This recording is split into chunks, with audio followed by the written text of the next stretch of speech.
revolusyonaryong pagbati sa inyong lahat. Lalo-lalo na sa susunod na Vice Presidente ng Pilipinas, hindi ba kundi ang ating pinikilala at pinagpipitaganang susundin at itataguyod na purong pangkalahatan ng Revolusyong Pilipinismo sa kasalukuyang lumalaganap at lumalagablab sa buong bansang Pilipinas. Palakpakan po natin si Vice Presidente Bongbong Marcos.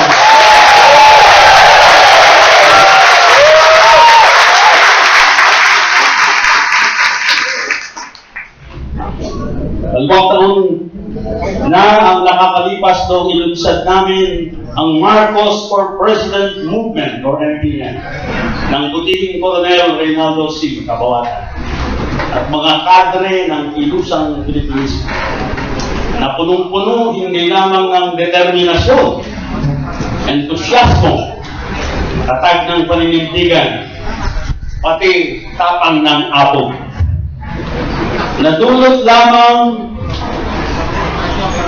ng pagsasaisip, pagsasapuso, kaluluwa ang isang ideolohiya na bunga ng Revolusyong 1896 na inilunsad muli ni Pangulong Marcos noong September 21, 1972 upang maitatag ang isang tunay na bagong lipunan.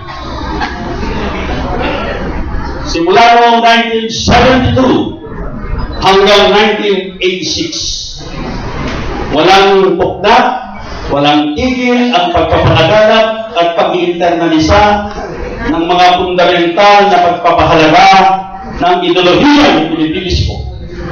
Kalayaan pampolitika, katubusan ng pangkabuhayan, at kasunduan panlipunan. Lalo na itong pinatapag at pinalalaganap, isinasaisip, isinasapuso't kaluluwa sa pamamagitan ng Executive Order 879 ng dakilang Pangulong Ferdinand E. Marcos noong Marso taong 1983. Palakpakan po natin, Pangulong Marcos.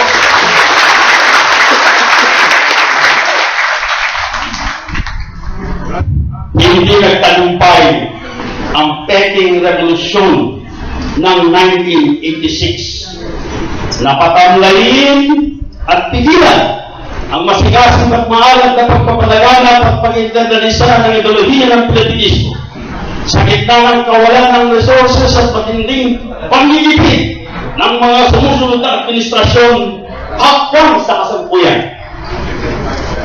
Sa mga tuwid, ang pambansang konbensyon ito o National Assembly ng Marcos for Vice President Movement Coordinating Center at 10 ng mga organisasyong bumubuo sa galugod nito ay masaganang bunga ng mga paghihirap, pagpupunyagi, masigasig na pagbubuo ng mga sel at kadre sa gabay ng Pilipinismo sa mga organisasyon sa loob at labas ng gobyerno, maging sa hanay ng kasundaluhan at kapulisan. At ito, mamaya, ay buong pagmamalaking ilalahad at iulat sa inyo ang ating Butihing Coronel Giovanni, isa ring mandirigmang tinabayan ng ideolohiya ng Pilipinismo.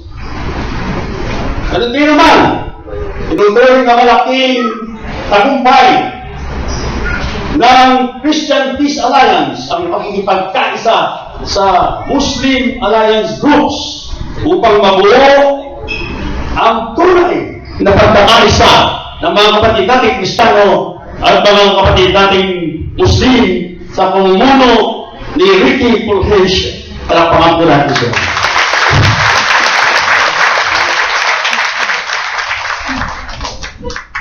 Maging ang pagiging gobernador, senador, ng ating butihing susunod na Vice Presidente ng Pilipinas, Bongbong Marcos. Palakpakan po natin ulit.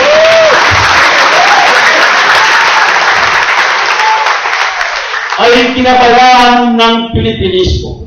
Simulat sapol hanggang sa kasalukuyan, pamumuno niya ng Revolusyong Pilipinismo.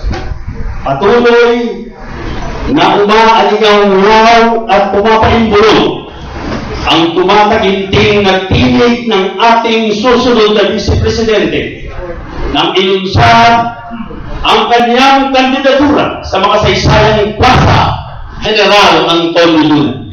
Ang sabi po niya, sa tulong ninyo at ng bayan, pamumunuan ko ang revolusyon sa puso, isip at gawa tungo sa isang tunay at makabuluhang pagbabago.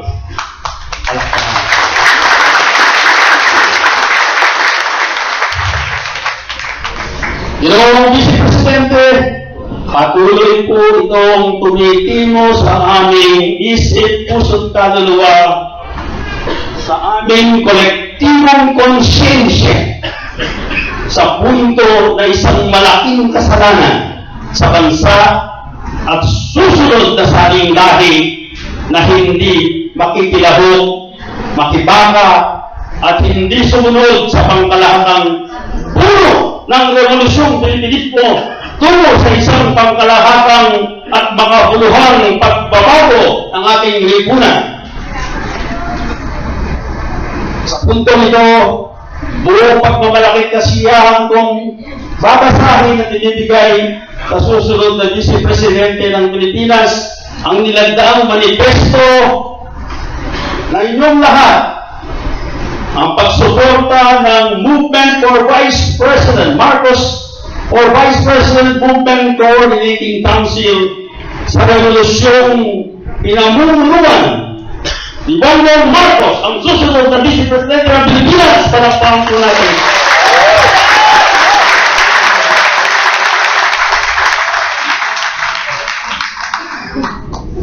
At pagkatapos pong magulat ni Colonel Jocampo, madidinig naman natin ang pangkalahatang kalihim o General Secretary si Colonel Reynaldo C. Cabawata, isa sa mga pangunahing mandirigmang ginagabayan ng ideolohiya ng Pilipinismo ng Marcos for Vice President Coordinating Center o MPNCC ukol sa mga tagumpay at sakripisyo ng mga organisasyong bumubuo ilang bulugod nito.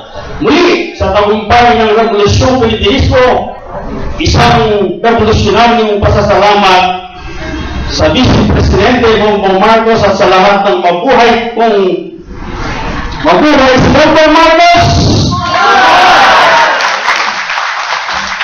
Ngayon po, bago ko ibigay sa kanya ang ating nilagdaang panunumpa ng pagsuporta sa kanya, babasahin ko ang pinakateksto dito. Kami mga nakalagda sa ibaba ay buong puso, isip at pinapatigan at itinataguyod ang revolusyong pinamumunuan ni Bongbong Marcos hanggang sa tagumpay para sa pagsasambay ng Pilipino.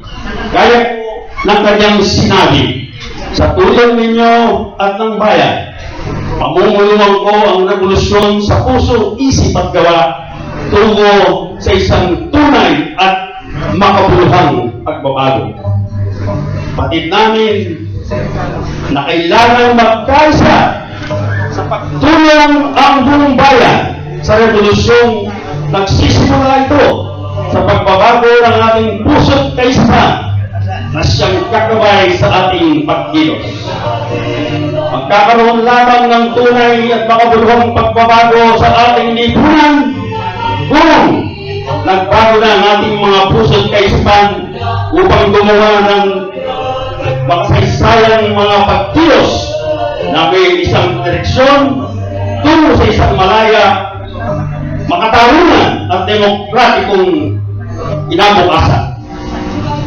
Kasama at kaagapay ninyo kami sa kampanyang pamumuno ninyo upang makamit ang ating mga pangarap sa buhay.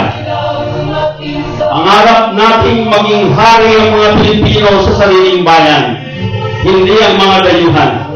Pangarap natin tayo ang magmamay-ari sa ating bayan, sa ating kabuhayan at likas na kayamanan, hindi ang mga dayuhan. Pangarap natin hindi lamang makakahulagpos sa kahirapang pisikal, kundi sa kasalatan ng matatayog na mga kaisipan at kultura.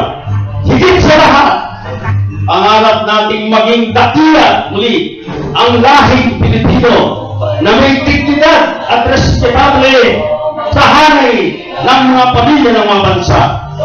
Sa mga tuwid, tulad ng mga banggitin nyo, Ginoong Vice Presidente, ibabalik natin ang respeto at paggalang ng buong mundo sa Pilipino. Ibabalik natin sa buong mundo ang pagkilala sa Pilipino bilang isang matalino at magaling na lahi. Katulad po ng sinabi ninyo, hindi kayo makakapayag na mawala sa atin ang ilang bahagi ng ating bansa. Kasabay ninyo, ipaglalaban namin ang integridad ng ating bayan. Kaya kailangan iwaksi ang liderato ng mga taksi sa pambansang interes at lumahok sa kapangyarihan at magtatanggol at mag-aaruga nito. Ito po ang ating dakilang layunin sa darating na halalan. Hindi lamang ang integridad ng ating teritoryo ang aming ipagtatanggol, Ginoong Vice Presidente, hanggang kamatayan, kundi ang kasiguraduhan ng balota na siyang pinakaubod ng isang tunay na demokrasya. Sama-sama nating harapin ang hamon ng panahon. Magkapit-isip tayo at isigaw sa buong bansa na hindi tayo makakapayag na magtagumpay ang mapanghilang politiko at politika na siyang dahilan ng pagkakawatak-watak ng Pilipino. Magkapit-isip tayo at isigaw natin sa buong bansa na ang Pilipino ay nagkakaisa tungo sa isang malaya at masiglang Pilipinas. Mabuhay ang ating Vice Presidente!